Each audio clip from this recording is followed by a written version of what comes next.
that's bound for Hanchancy, and some that's bound for Manse. Heave away, Melendry. You crack the spine of the old book, revealing blackened pages of dense, illegible text. The words recede into the shadows the longer you focus on them. Suddenly, the page widens to eclipse the world around you. A dark void stretches out on all sides, the air full of choking fumes that carry dying embers and curling flakes of ash. Something stirs in the darkness. An old woman steps forward, leering down at you from on high. Her smile is toothy and cruel. Her cheeks warp around it like melted candle wax.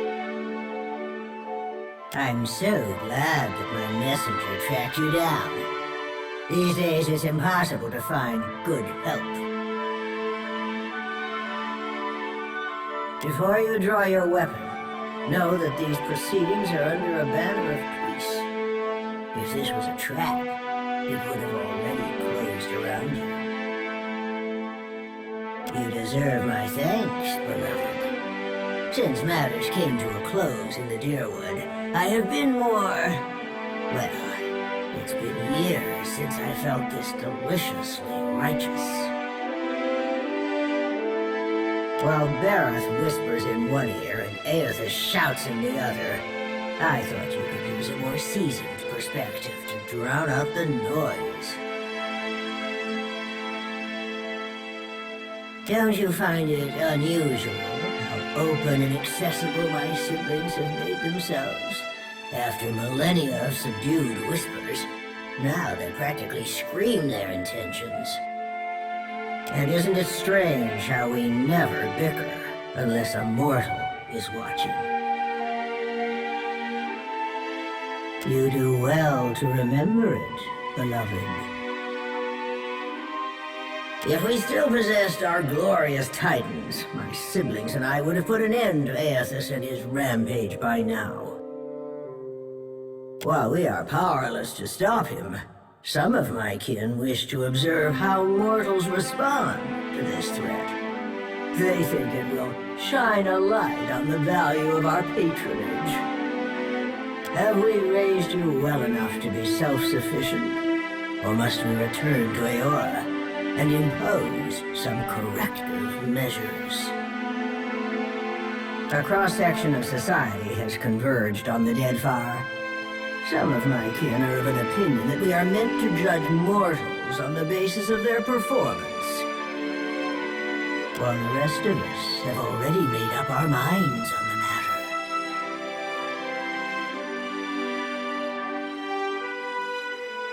Whichever end you deserve. When we ascended to godhood, we did so to provide for a savage people. Our goal was to craft a society whose values were made to last. Perhaps even a society that had no need of us. A naive fallacy, but one that inspired my optimistic, misguided kin. How you and your allies counter this threat will demonstrate whether you are competent enough to guide your own destinies, or if we need to revise our strategy. The soft-hearted among us are counting on you to win this existential wager. No doubt, Aethys shares their sympathies. I do not. We exist to rule over mortals. Nothing can change that. So now you know the truth. I assume you have questions.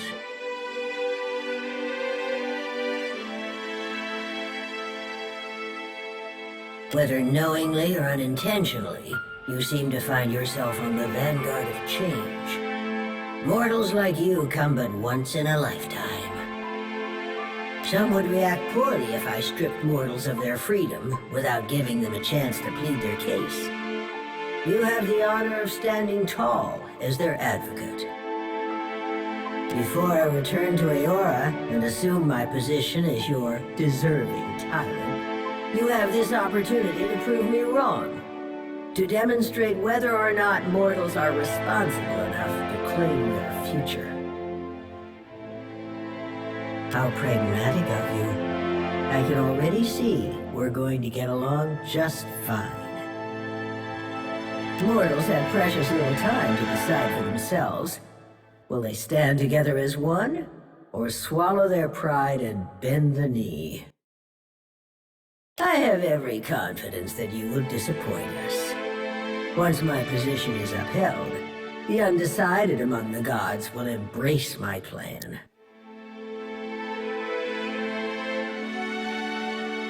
Prove it or disprove it, yes. I never agreed to this arrangement, but if your example demonstrates mortal ineptitude, as I trust it will, then I can make the plan serve me.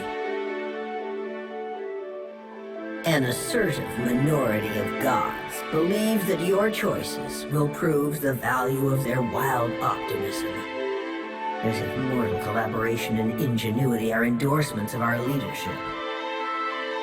Then there are those of us who know better, who are not so easily convinced. Kith are vulnerable, unless they submit to the destiny we chart for them. Thinking otherwise can only breed dissent and chaos.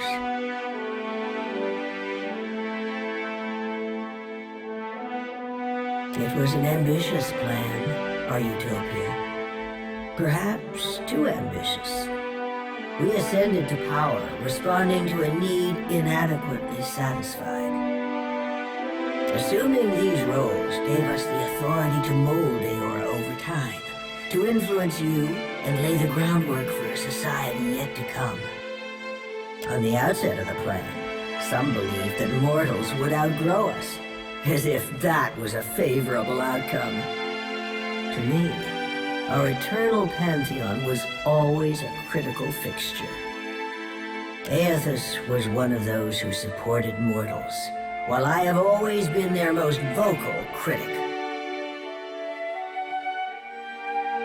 A valid, self-defeating question, and one which I posed often. We assumed that they, whoever they were, would reveal themselves to us. Rational government would rule in our stead, leaving churches vacant. Thanks to Zarathos, we're pulling the dough from the oven before it's had a chance to fully rise. You unfortunate bastards never had the chance to prove me wrong.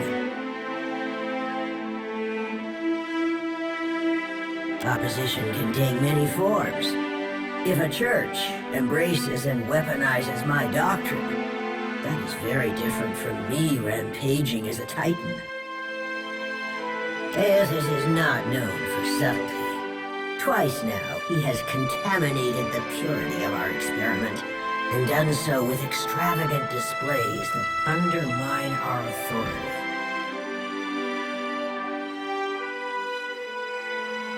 Impulsive. I am the counterpoint to the soft-hearted. It makes no difference if mortals pass some arbitrary test. My mind is settled on the matter. Regardless of my feelings, the timing of this crisis forces us to accelerate our schedule. Final judgment comes sooner than any of us would prefer. You mean gods crafting a godless world? Naturally. My siblings desired to influence mortals and steer them in a proper direction, even if that direction led to places we could not follow.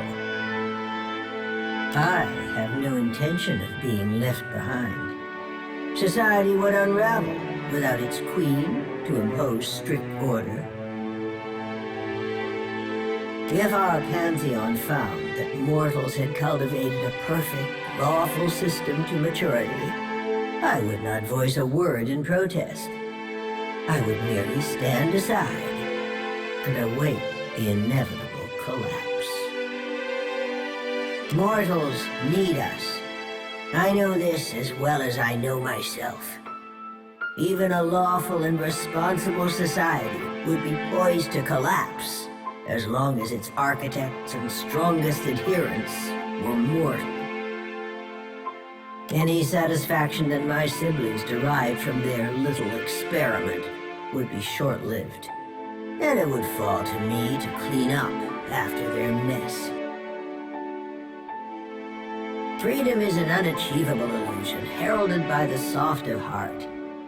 Only those who can find satisfaction in captivity are truly free. Make no mistake, Watcher. In this, I cannot be proven wrong. You've learned much already. Only ask if you are ready for the truth. Nothing you do could change that, beloved.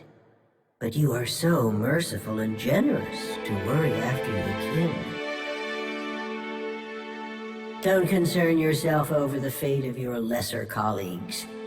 Cleave to your faith and devotion, and one day you will kneel at the foot of my rightful throne. The wheel is our shared responsibility, and each of us serves it in our own fashion. I am the axle upon which the gods balance their power. Zarathos keeps the wheel in motion. He was our promise to mortals that time and labor would yield a deserving reward on the next turning of the cycle. At the height of our power, we recognized the potential of the soul. We knew that it could be bound, split apart, diverted like a river, and hammered together. Hammering was trivial. Those of us who agreed with the Apotheosis Project, and many who did not, submitted to a violent and horrible erasure of our individuality. After the dust settled, we adopted the forms of beings from Aeora's most prevalent myths. There were other faiths and legends, but we labored to strike their names from history.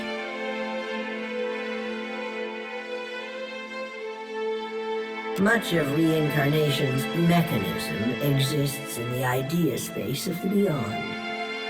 You wouldn't find a wall of cogs and levers unless we conjured one to illustrate a point.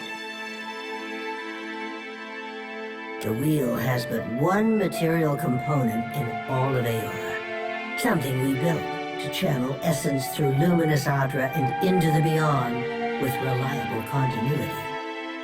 Before we intervened, the flow of essence was directionless, unpredictable. We succeeded in widening the gap, diverting it, giving it an efficient path to follow. Before we took control of the wheel, reincarnation was error-prone, lacking forward momentum. Hollowborn were fairly common, and hardly the worst of the soul maladies. Control gave us the power to strengthen the souls of intelligent kith over generations. We made you wiser, stronger, more likely to develop the society we thought you deserved. Every turning of the cycle demonstrated the righteousness of my belief. Nature begets chaos, and discipline begets perfection. Speak, Watcher. It isn't every day that I open myself to these communions, so spend your breath wisely. Yes, I think we will. This is not the end of our discussion. You know how to find your way back to this place. Woedica nods stiffly. You feel her presence drift as a breeze, rustling as it goes.